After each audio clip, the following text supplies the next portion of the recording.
Hello everyone, हमारे YouTube channel में आप सभी का स्वागत है। आज मेरे पास कक्षा 10 विज्ञान का प्रश्न पत्र है। चलिए देख लेते हैं। देखिए इसका जो कोड है वो 824 BK वाला है।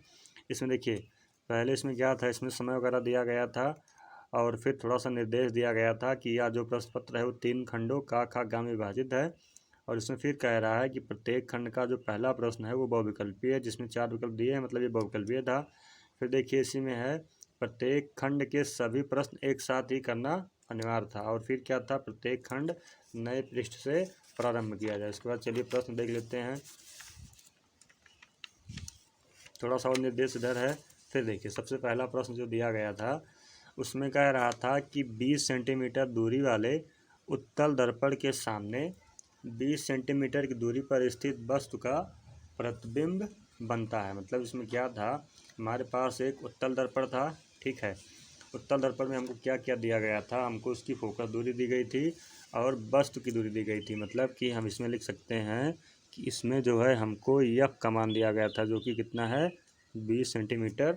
और फिर इसी में हमको यू का मान भी दिया गया था, जो कि कितना था -20 सेंटीमीटर, ठीक है। तो इसमें हम फार्मूला लगा देते तो ये हो जाता 1/F बराबर होता है 1/B प्लस 1/U।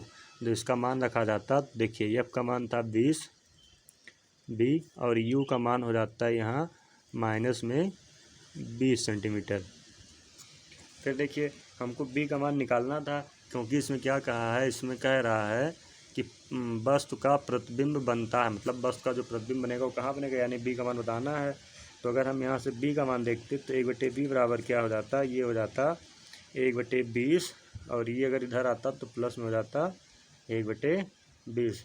देखिए दोनों का हर समान था तो सीधे इसको जोड़ देना था, यानी ये क्या हो जाता, ये हो जाता 2/20, मतलब 1/B बराबर जो आ जाता, देखिए 2 गन्ने में 2 और 2 दहाई में 20, यानी कि 1/10। या फिर यहाँ से लिख सकते B बराबर कितना हो जाता, वो हो जाता 10 सेंटीमीटर। और देखिए इसमें प्लस में आया हुआ, प्लस का मतलब क्या है कि जो प्रतिबिंब बनेगा वो 10 सेंटीमीटर दूरी पर बनेगा और दर्पण के पीछे बनेगा। क्योंकि देखिए जैसे मान लीजिए ये अगर हमारा उत्तल दर्पण है तो उत्तल दर्पण में इधर की दूरियां क्या होती हैं, धनात्मक, और इधर की दूरियां होती हैं ऋणात्मक। मतलब कि ये क्या है, दर्पण के पीछे बनेगा, क्योंकि यहाँ की दूरी कैसी होती है, धनात्मक होती है। ये पहला क्वेश्चन हो जाता। फिर देखिए दूसरे प्रश्न में कह रहा है प्रिज्म से श्वेत प्रकाश की किरण के गुजरने पर सबसे अधिक विचलन किसका होता है, तो वो होता है बैगनी रंग का। फिर तीसरा प्रश्न कह रहा है विद्युत जनित्र में रूपांतरण होता है तो यांत्रिक ऊर्जा का विद्युत ऊर्जा में रूपांतरण करता है विद्युत जनित्र। चलिए ठीक है, आगे देख लेते हैं। फिर देखिए चौथे प्रश्न में कह रहा है कि 220 वोल्ट और 100 वाट के विद्युत बल्ब के तंतु का प्रतिरोध कितना होगा। इसमें देखिए इसमें हमको क्या क्या दिया गया था। इसमें तो सबसे पहली चीज़ जो हमको दिया गया था वो था क्या, विभवांतर। और विभवांतर का मान कितना था, 220 वोल्ट दिया गया था।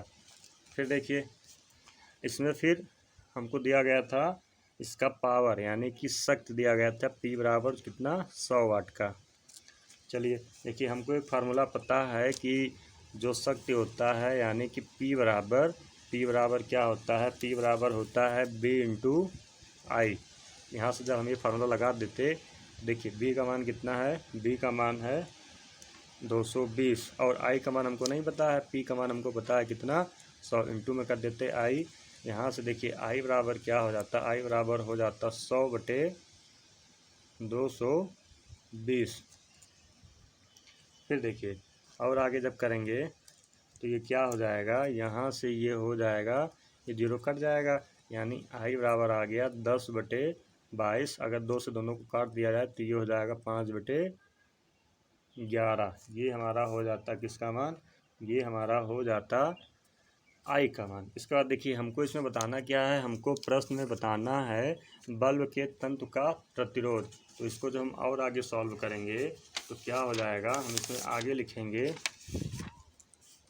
बल्ब के तंतु का प्रतिरोध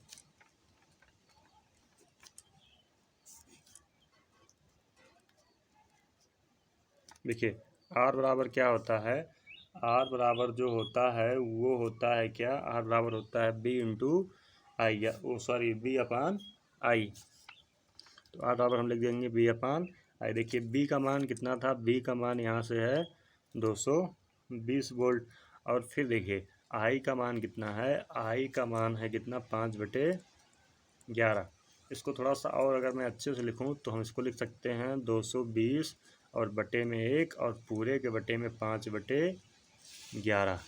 देखिए यहाँ से ये 5 यहाँ हो जाता और 11 ऊपर चला जाता, मतलब क्या हो जाता, मतलब ये हो जाता 220 गुणे 11 बटे में 5, तो ये हो जाता 5 चौक 20, 5 चौक 20, यानी कि 11 और 44 ये हो जाता 484।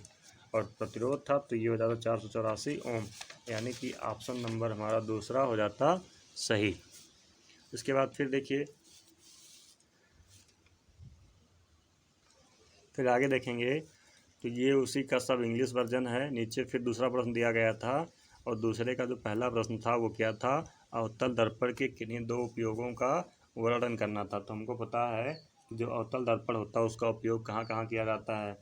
जैसे पहले उसमें हम लिख सकते थे कि टार्च या फिर सर्च लाइट या फिर वाहनों के अग्रदीपों में, यानी कि हेडलाइटों में प्रकाश का क्या करते हैं, शक्तिशाली किरण पुंज प्राप्त करने के लिए ही हम अवतल दर्पण का प्रयोग करते हैं। जो हमारी गाड़ी होती है, गाड़ी की जो हेडलाइट होती है उसमें कौन सा दर्पण होता है, उसमें अवतल दर्पण होता है।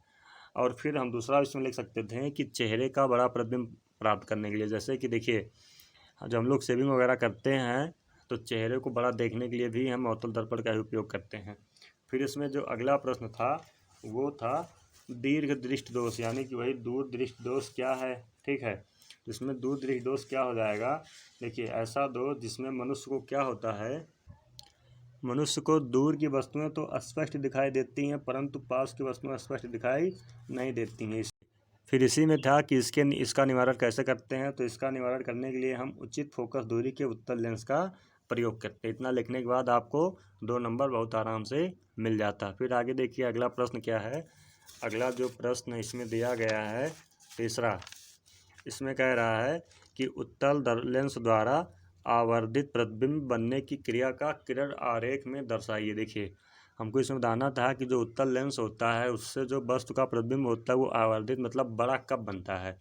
तो उसमें जो वस्तु का प्रतिबिंब होता है वो बड़ा बनता है दर्पण के प्रथम मुख्य फोकस और द्वितीय मुख्य फोकस के बीच में जब वस्तु होती है तब उसका जो प्रतिबिंब होता है वो क्या होता है, वो आवर्धित होता है। यही चीज़ हमको किरण आरेख में दर्शाना था।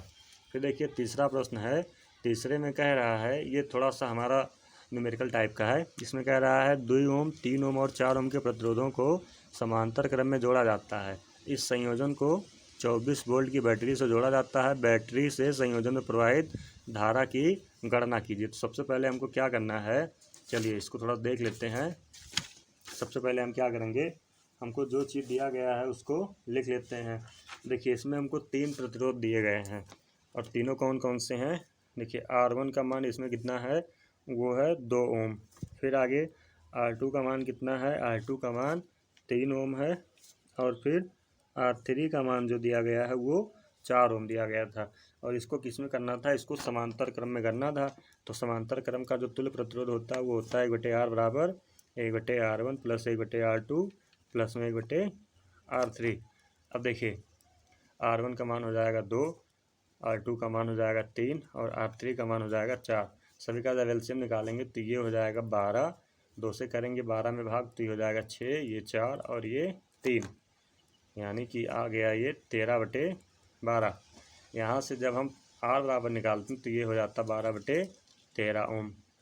यानी कि ये जो तीनों प्रतिरोध दिए गए थे इनका जो तुल्य प्रतिरोध है वो कितना होगा, वो हो जाएगा 12/13 ओम का। लेकिन हमको क्या बताना था, हमको बताना था कि इस संयोजन को जब 24 वोल्ट की बैटरी से जोड़ा जाता है। देखिए इसमें जो है थोड़ा सा विभवांतर दिया गया था और विभवांतर कितना था, वो था 24 वोल्ट का। हमको इसमें फिर धारा का मान बताना था। तो हमको पता है कि B बराबर क्या होता है, B बराबर होता है IR, या फिर I बराबर हम सीधे लिख दें तो I बराबर क्या होता है, B/R।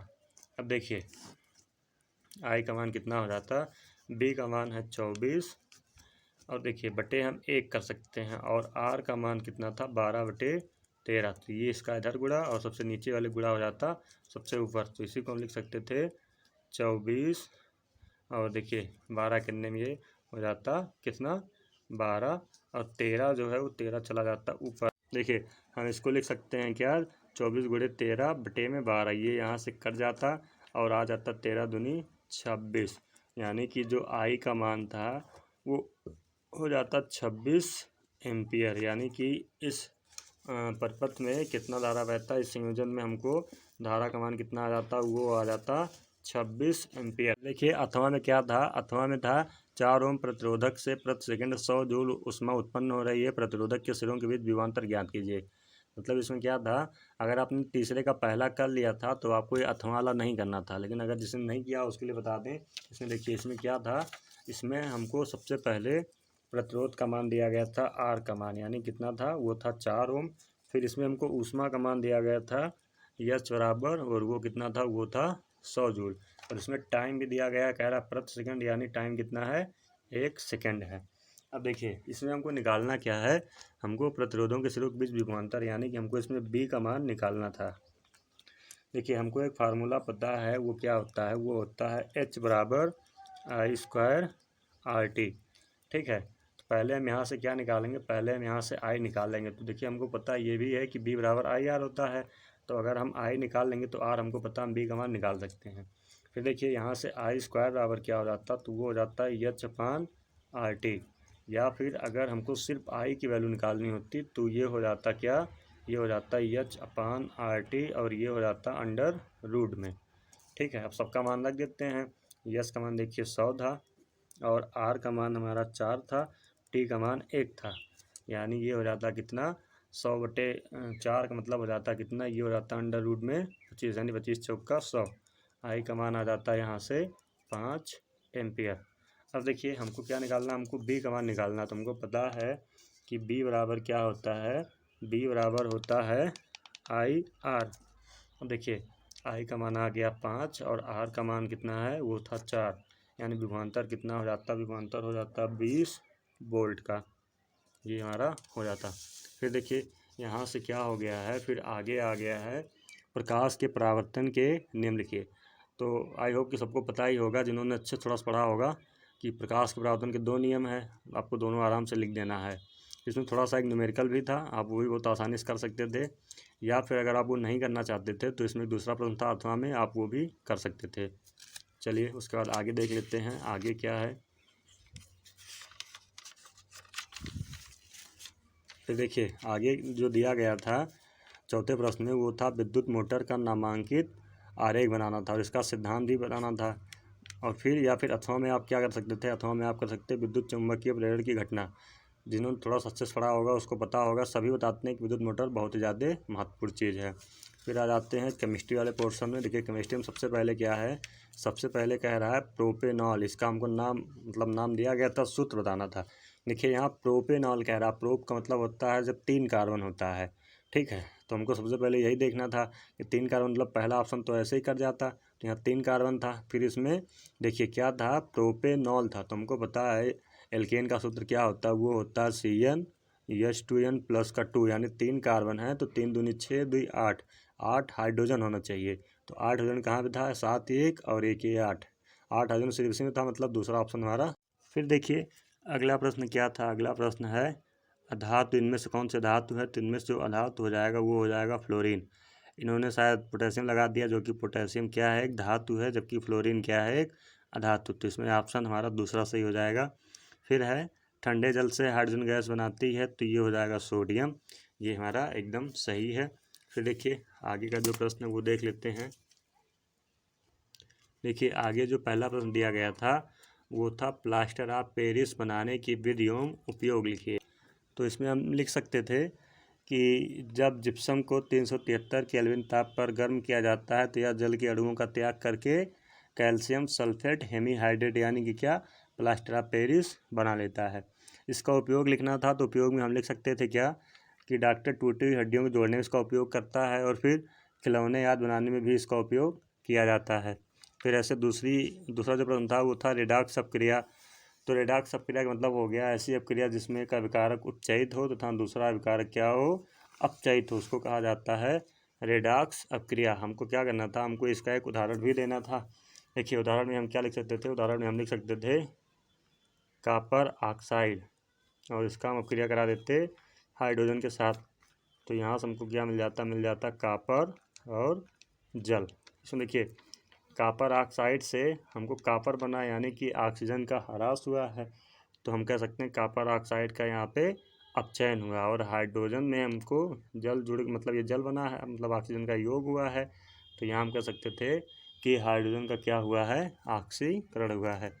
ऐसे ही फिर था मेंडलीव का आवर्त नियम, में भी आप आसानी से लिख सकते थे। मतलब जितने भी प्रश्न थे, अगर आपने थोड़ा सा भी अच्छे से पढ़ाई किया होगा तो बहुत ही आसानी से सब कर लिए होंगे।